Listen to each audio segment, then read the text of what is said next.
The time has come. We are going to be ranking every game mode within Ultimate Team from worst to best. But before we do get into the video, if you're looking for some cheap, fast and reliable FC24 coins, then there is no better place than U4GM. There is a link in the description down below, and if you use code Fanatic, you'll also get yourself a 5% discount. Now, let's get back into it. How we're ranking these is based on game modes with gameplay, so we're not including the likes of SBCs. And if we were, we know SBCs end up being the best anyway. So the worst game mode by far is Moments. It has improved slightly since FIFA 23. In FIFA 23, it was the same layout as what we have right now in FC 24, except when EA would update challenges, they normally made it so that you would have to play half-length games, which was just so ridiculous because it goes against what they originally advertised for Moments. It's been a lot better this year, however, there are still some major problems, such as there normally only being one single difficulty, the lowest difficulty for content that EA introduces. This makes it incredibly boring and incredibly tedious for you to have to grind up as many stars as possible for you to unlock rewards, getting only 1 star for every single moment you complete, when it would be better for EA to increase it so that the difficulty is open for you to select what you want so that you can match the difficulty to your skill level whilst also being able to collect more stars more efficiently and then unlock rewards. And to be honest, it wouldn't make any difference whatsoever. This wouldn't be OP because there's already a limited amount of rewards that you can unlock as part of every single season. Overall, it just doesn't really make sense and it's not fun to go through. Next up, we have Friendlies. Friendlies in itself is quite fun. If I was to go into Ultimate Team and just look to have a good time, I would select Friendlies over any other game mode. But with that, it's not always rewarding. And there is a hidden rule within Ultimate Team. This can either be a good thing or a bad thing. But if you were to score a goal within Friendlies, most of the time your opponent will quit. This is because most people go into Friendlies in order for you to complete objectives. Now, if we were to partner this up with objectives, Friendlies would be way up there. It wouldn't be where it currently is. It would be within the top 3. But then again, objectives can be linked up to every single game mode, so we can't really do that. So it can be a fun game mode, but then it is not rewarding. You will only be able to get the coins for the matches you play. And this is where it links back to what I said a second ago, where it could either be a good thing or a bad thing if your opponent quits. Well, if you are trying to just have some fun with Ultimate Team, build the teams that you want to build and go into games without your opponent completely sweating out, well, you may not be able to enjoy gameplay because your opponent may quit after the very first goal. And with that, it means that you're gonna get anywhere between 100 to 500 coins per game if it ends before the 90th minute. And there is no other reward structures as part of Friendlies. There is with objectives, but as I said, we cannot link those together. Next up, we have Draft. Draft is one that has also been improved this year.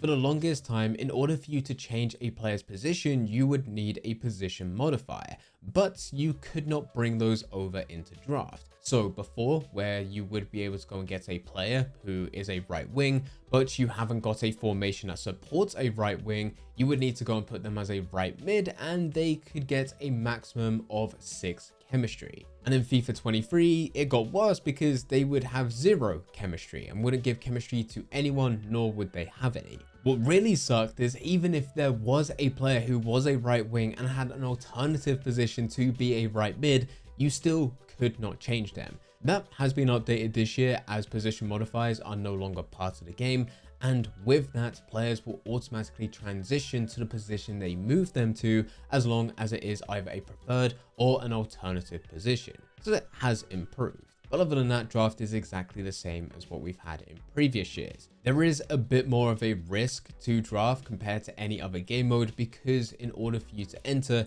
you're going to need 15,000 coins or 300 FC points. There are occasions in which you can get yourself a draft token, whether that be through a gift. Sometimes you get them through objectives, sometimes they're part of SBCs, and sometimes you're able to pack them, although packing them is extremely rare. Now, before you say it, yes, EA does state that even if you were to go out in the very first round, you will have a reward which is equivalent to the 15,000 coins or the 300 FC points that you use to enter, except this is Ultimate Team and the packs may be valued at 15,000 coins, but that doesn't mean that you're going to be able to get 15,000 coins. You're not going to be able to profit from them. It does come down to chance with everything within Ultimate Team, and with these rewards you have a very low chance of being able to make profit. But with that, there is an option. If you are a confident player, and then it is worth going into online, and if you can get to the final consistently, you will most likely be able to profit as time goes on.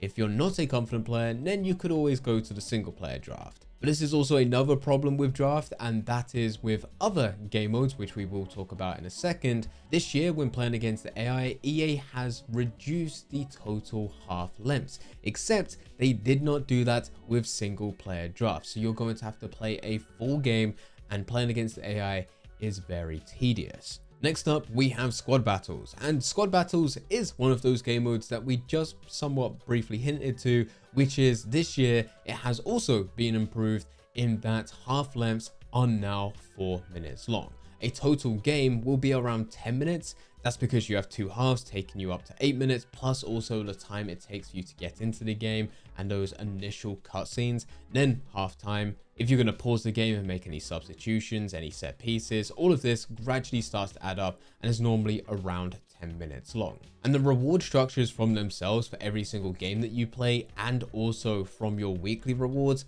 hasn't really changed that much. So it's better now more than ever for you to profit from squad battles, because it doesn't take as much time, but you can get fairly similar rewards. This is a game mode which isn't really worth sitting there and constantly grinding. It shouldn't be your priority, but it is certainly good for filler content. If you go through some of the other game modes that we're still yet to talk about, it's worth going through squad battles just so that you're not wasting your time on those game modes that you've already completed, because you will be limited on your rewards. It's better to start with squad battles, build up your points, and see which rank you can get to. It's just a great way for you to add additional packs as well as coins to your club, especially when coming up to major promos such as Team of the Year or even Team of the Season, because these are extra packs which could potentially hold something good. And during that time, if you are someone that is enjoying stacking packs way before, then you want to get as many as possible. Next up, we have Division Rivals. Division Rivals hasn't changed at all since last year. It's still exactly the same. It is rewarding, and it is also fairly decent gameplay until you get to some of those higher divisions. In fact, over the last few years, we've seen a transition where champions used to be the complete sweatfest, and now it's sort of simmered down. It's not as competitive of what it once was, but now the higher divisions, once you get to Division 3 and above, that is when things just get incredibly sweaty. In a lot of cases, it's best to avoid it. I do still have a problem with Division Rivals, and that is your rewards are limited. In that, at first, you need to qualify for rewards every single week by getting at least 3 wins, but it also maxes out once you get to 7 wins. Now, of course, you're able to keep on winning games and eventually you will be promoted.